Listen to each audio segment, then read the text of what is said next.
We're in the Maimer Kimei Tzeitcha Meretz Mitzrayim Arenu Neflois, which was said on the last day of Pesach in 1979.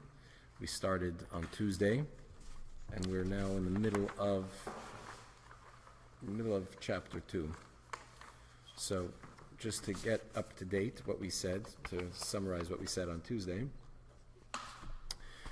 we quoted the verse, Kimei Tzeitcha Meretz Mitzrayim Arenu Neflois. I will show you wonders as in the days when you left Egypt.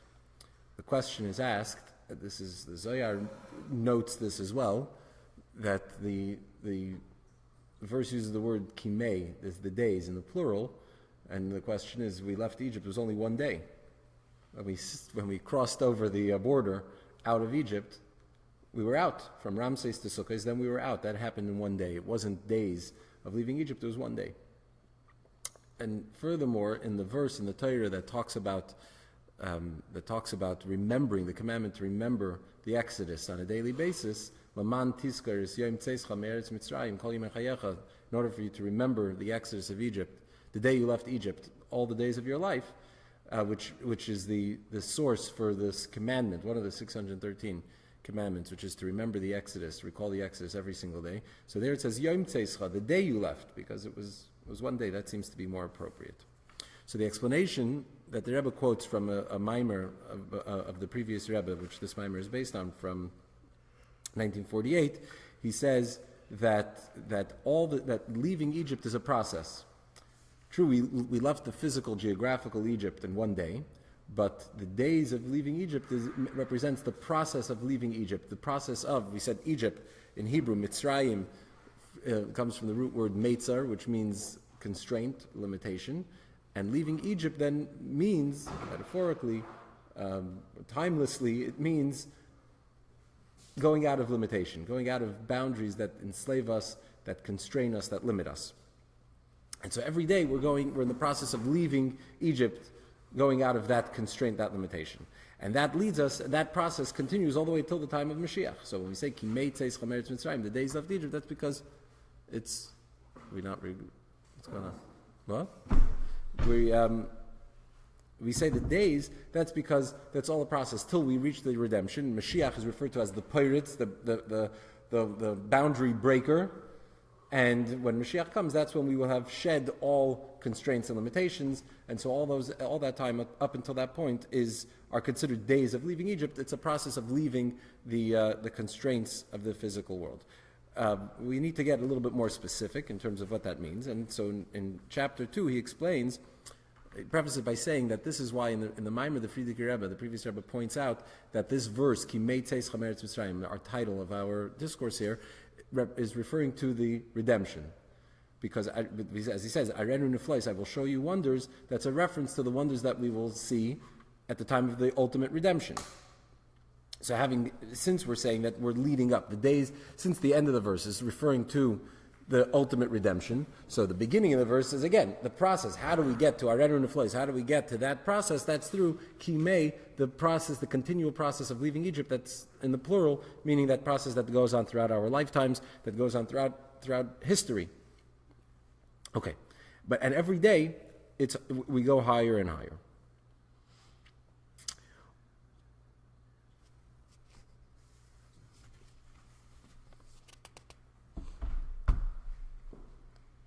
So this explains why, because what we said earlier, that it's a continuous process, explains why our verse says Kimei Tzeitcha, the days in the plural leaving Egypt, but it doesn't explain why in the verse to recall the Exodus of Egypt we say Yom Tzeitcha in the singular. So if it's all a process, so why do we say they're Yom Tzeitcha? So he explains, our verse is not referring to the past, it's referring to the future. Since it's referring to the future, we use the term Yemei, the days, in plural, because it's this continual process of leaving Egypt that leads to redemption. And every day we reach higher. Okay. So we're on page Reish Hey in our handouts here, in our copies, in the middle of the first paragraph of chapter 2. So after we turn the page, we're the second line on the page, Reish Hey. Okay.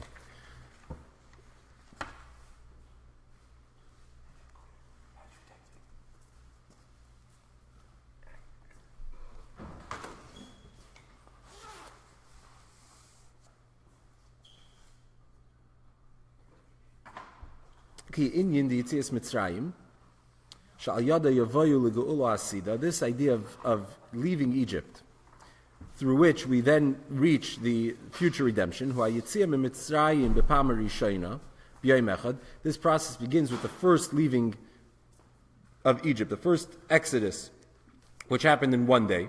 Shagam zen nageh legeula hasida. This too, this leaving Egypt for the first time, is obviously a necessary step to reaching the future redemption. As the previous Rebbe writes in his Maimer, Shebegeulas Mitzrayim, that at the redemption from Egypt, the historical event of leaving Egypt, Nischadish Klolos Inyan Hageula, that exodus, which we celebrate on Pesach, that's when we were introduced to this whole concept of redemption.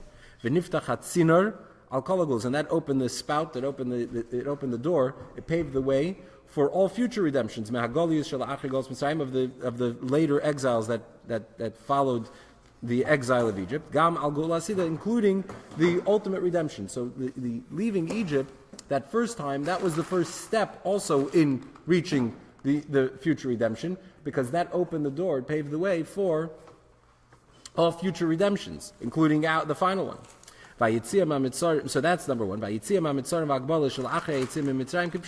So this idea of leaving Egypt, through which we reach the ultimate redemption, is plural, in that A, it refers to the day we left Egypt, because that leaving Egypt, which we celebrate on Pesach, sets the stage and opens us up to the possibility of redemption to begin with. It introduces this concept of redemption in the first place, which obviously is a prerequisite to allow for the future redemption. But also... Sorry? There's no redemption no. for that. No. Going to That was the first one. It was the first exile. No. There's the first exile and the first redemption. So that's number one. Number two, then there's the leaving the Mitzrayim, meaning the constraints and limitations that follow the exodus of Egypt, the literal exodus. Every day we leave higher limitations, or we leave limitations on a deeper level, which we'll explain later what exactly that means. And through this we can then reach the future redemption. That's when the exodus of Egypt will have been complete.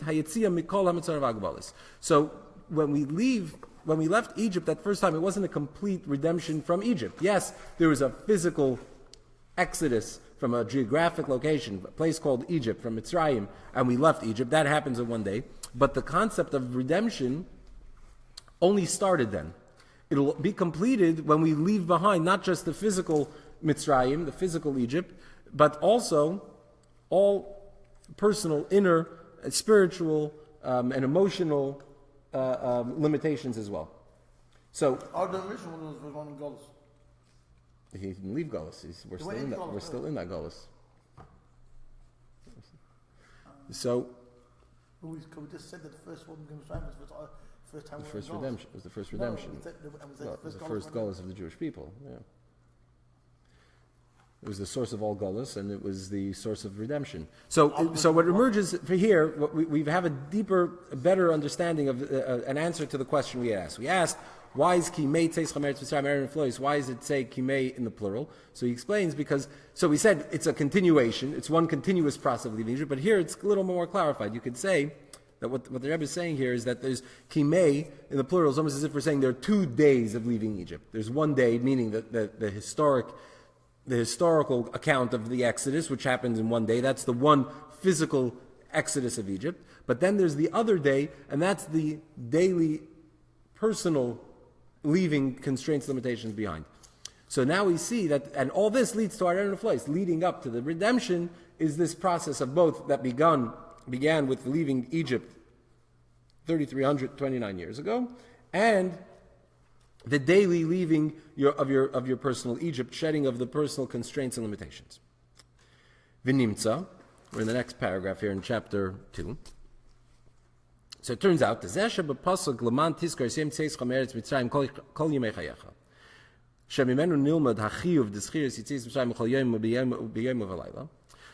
this will help us understand, now that we said that since our verse is talking about the future redemption, it uses the plural term, yemei, the days, because it's both the initial redemption of Egypt, and then also the personal leaving of constraints, will explain why that answers why our verse says Kimei, but it doesn't explain why in the verse to recall the exodus of Egypt we use the singular term. If leaving Egypt is a continual process, so then it should also say, when we recall the exodus of Egypt, it should say, so the question becomes in the reverse. So we started off by asking, why is it in the plural? It should be in the singular. Now, after the explanation, the question is, why is it in the singular? It should be in the plural. So here the Rebbe explains this, what we just said, explains why, we can understand why in the verse to recall the original exodus of Egypt, the actual historical event, we use the singular term.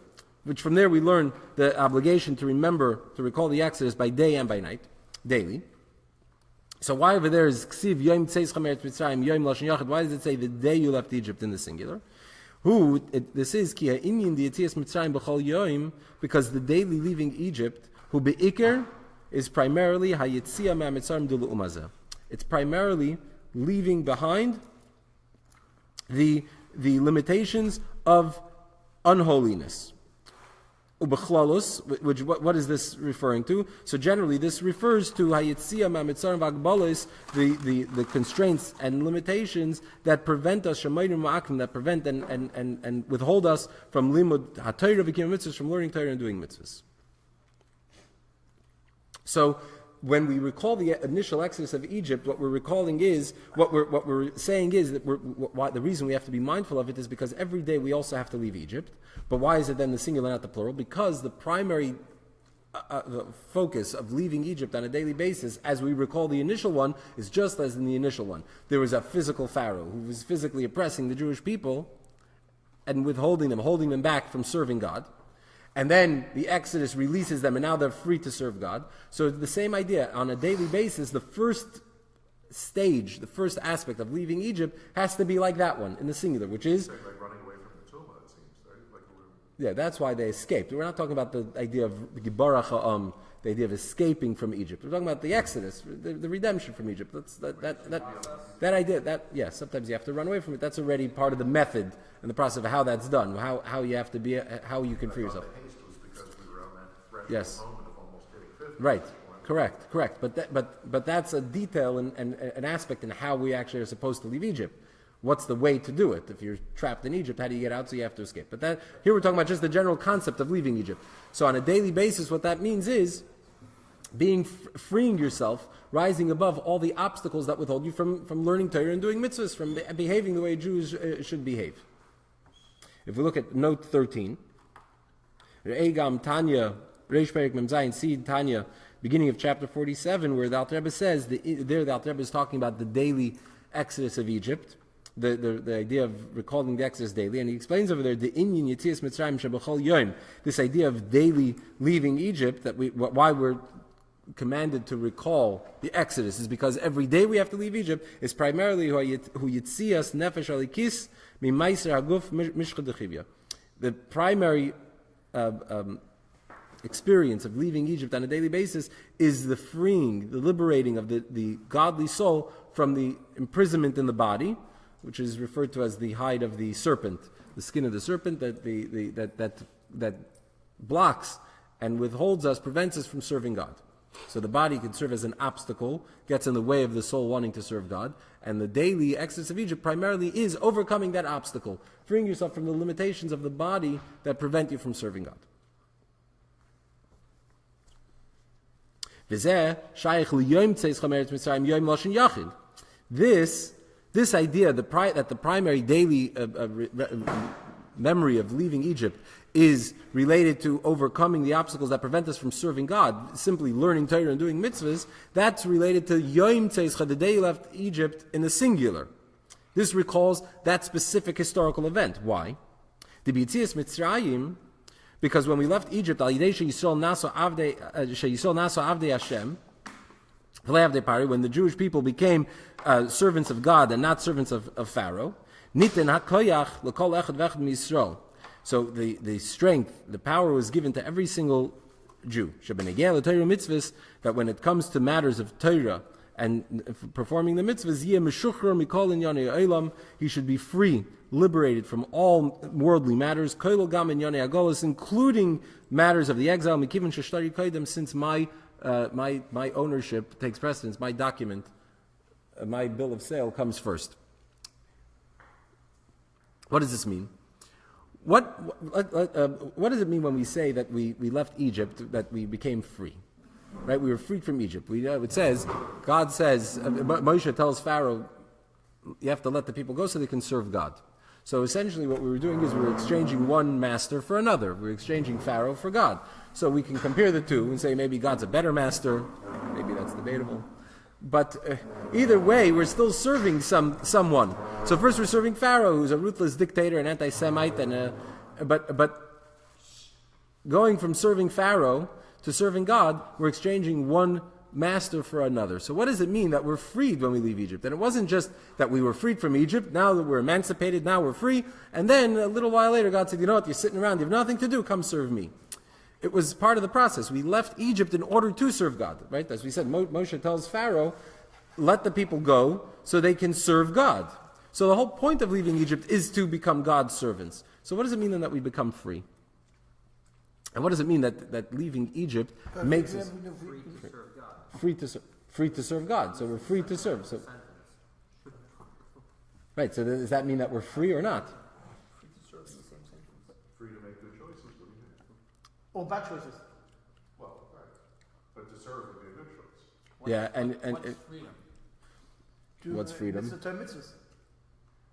Mitzvah to the term mitzvahs. It's like, if God says He wants you to do something, don't you have to do it? Yeah, you have free will. You could choose not to, but don't you really have to? If He's your master? So you're saying that Pharaoh didn't let us get away with slacking off. We had to make bricks, and we had to build pyramids, and if we weren't doing it, then he would beat you. And God doesn't. So God's maybe a little bit more tolerant, but He's still a master. Aren't you still obligated if He's your master? So what does it mean? it's got to be that the choice is, So if you're free to choose, so then you're free. But if you choose to serve God, are you free? Because you've chosen to do it, so it's on your own volition, so you're free. A guy who parties the whole day, or a guy learns. Who is more free? Who's more free? Who's more free? Who? Stop a second. Who is more free? This is a famous question. Yeah. What's The the guy answer? who learns, because when a guy who does parties is always doing Hanacha party, so he's not free. He's always looking. We have to see Who's talking? Yeah. Then he'll go. But seriously, when the guy is free, they all know.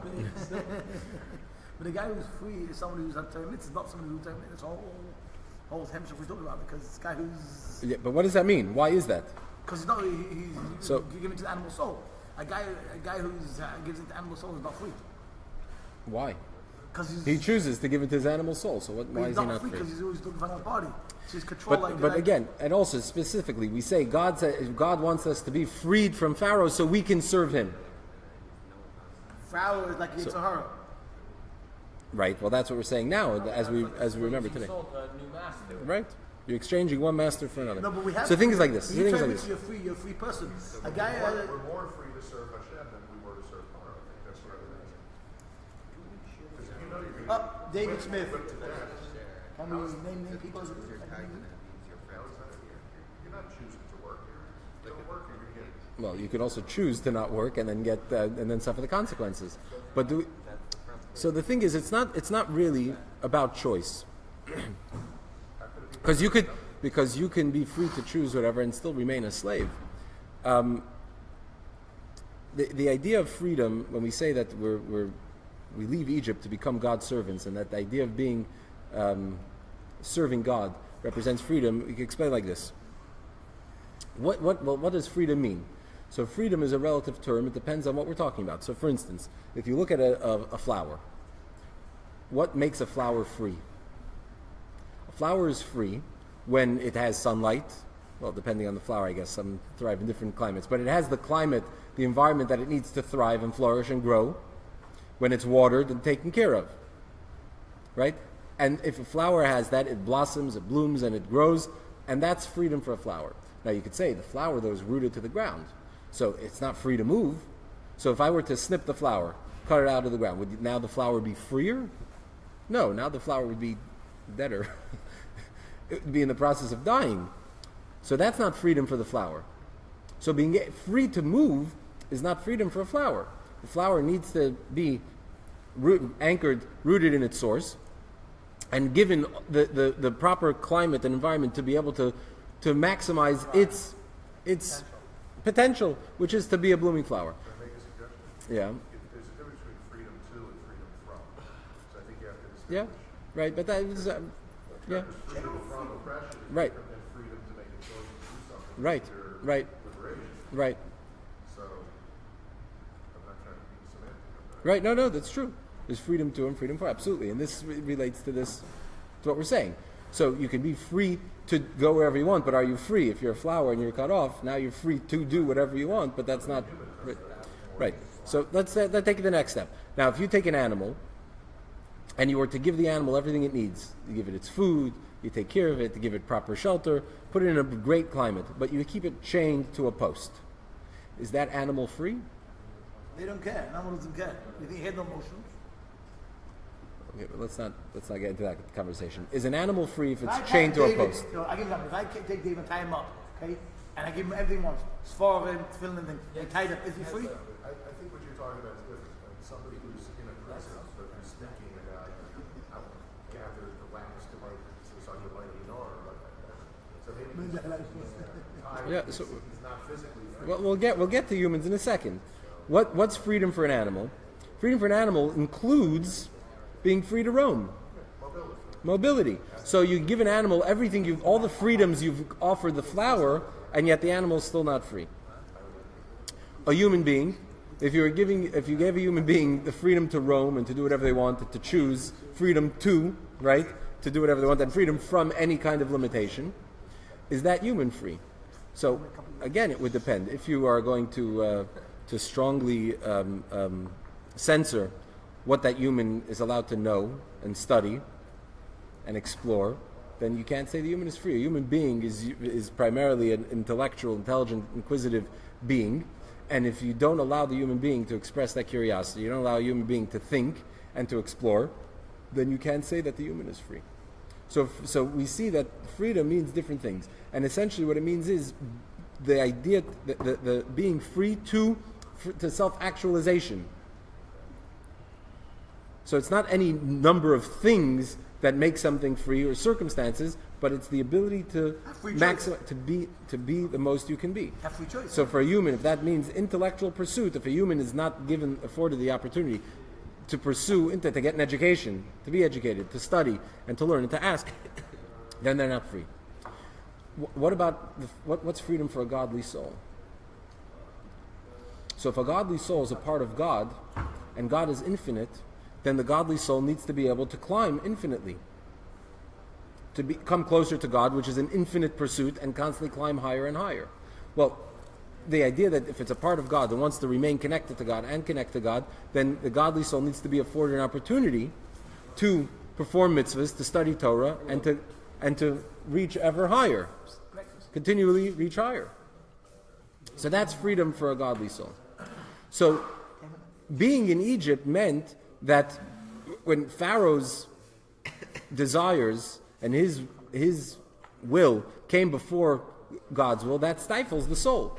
You're not free to serve God. What happened at the Exodus of Egypt is God established this idea that we are now free.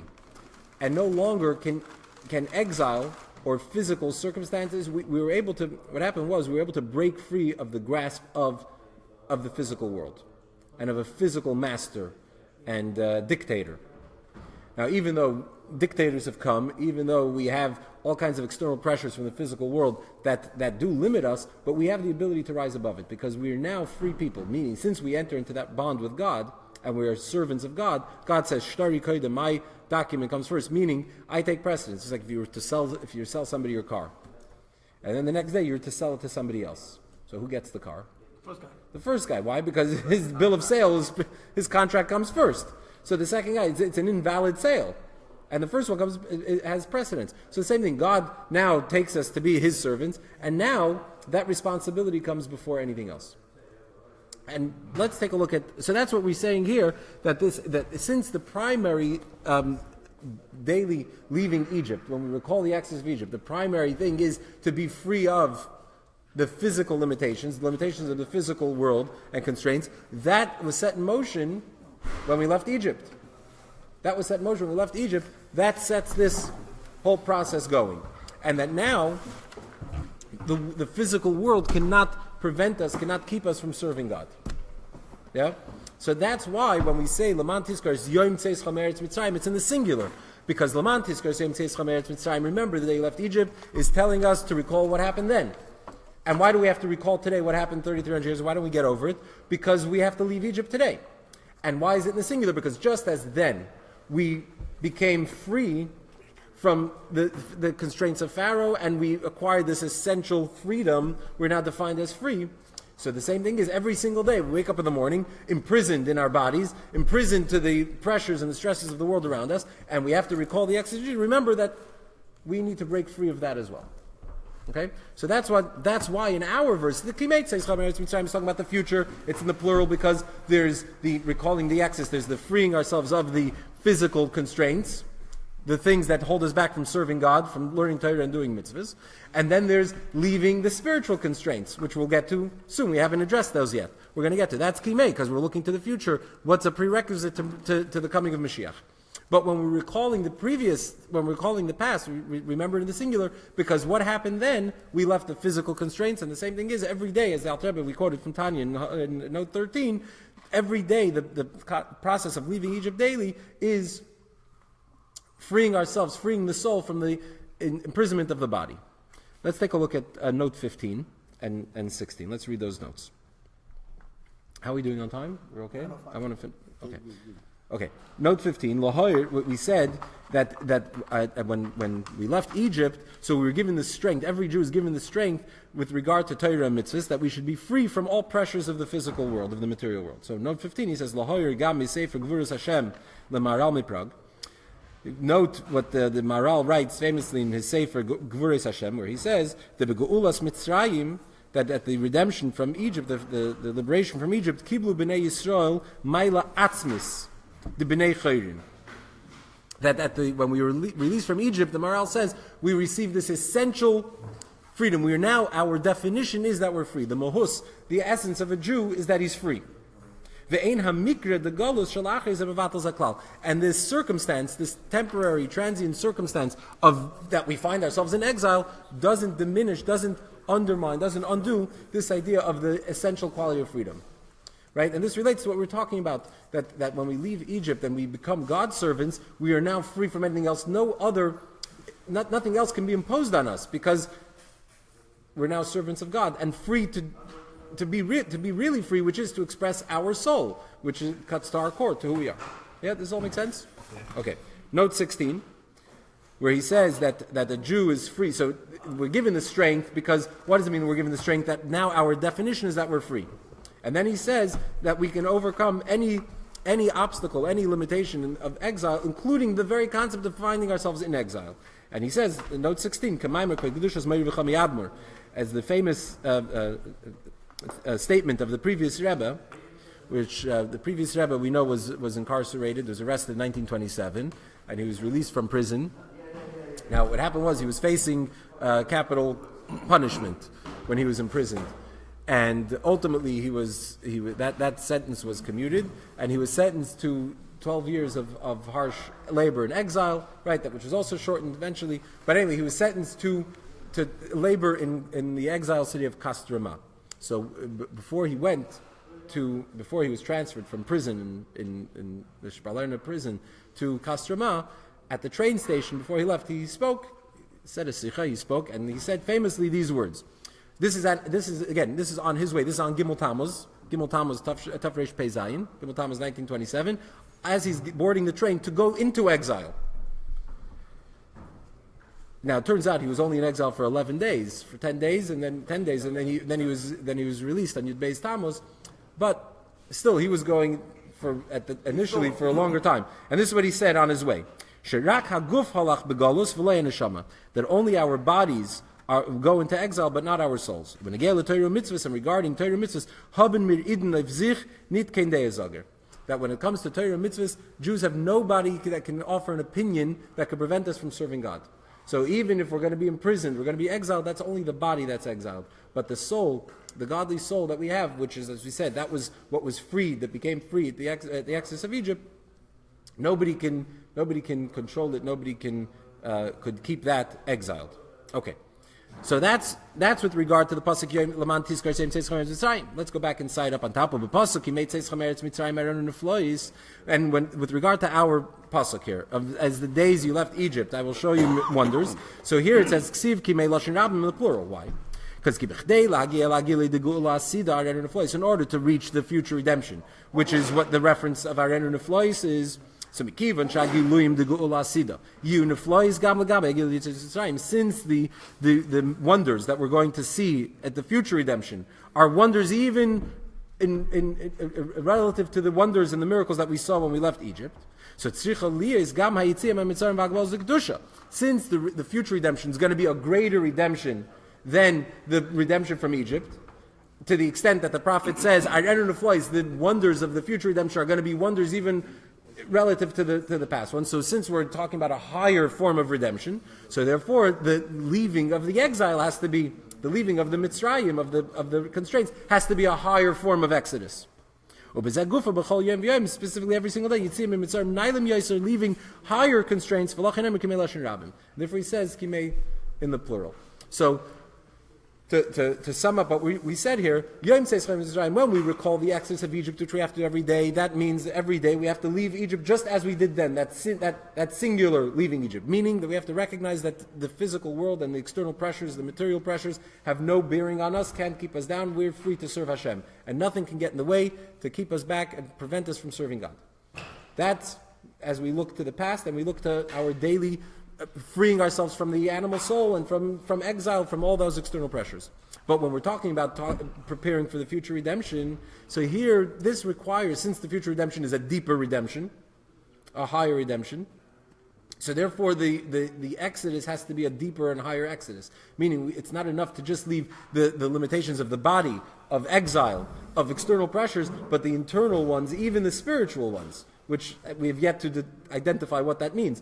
But we have to leave those as well. And so therefore that's Kimei in the plural. There's the leaving the Mitzrayim that's represented by the body, the animal soul, and then there's leaving even the spiritual limitations, in a sense even of the godly soul, that is a prerequisite to the future redemption.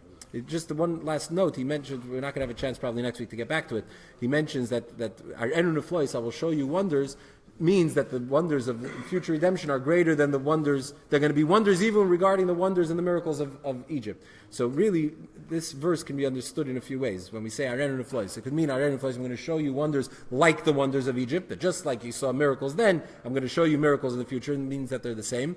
But the Rebbe elsewhere, the Rebbe explains it differently. He says Arenu Neflois means that there were wonders then, and the wonders now are going to be wonders even with regard to those wonders, which implies that it's based on the premise that if we're talking about a future redemption, obviously it has to be a higher redemption. We don't just repeat the past and end up in the same place. Otherwise, there's no reason to get back there. So anything that's coming in the future has to be higher, has to be greater. So obviously the future redemption, besides the fact, obviously that's the ultimate redemption, so in that sense it's greater, but even the process of the redemption has to be greater. And so therefore even the wonders and miracles that will accompany it, Arenu Neflois, the meaning is that there are wonders even regarding the great miracles and wonders, the unprecedented ones that we experienced at the Exodus of Egypt, that those many years ago.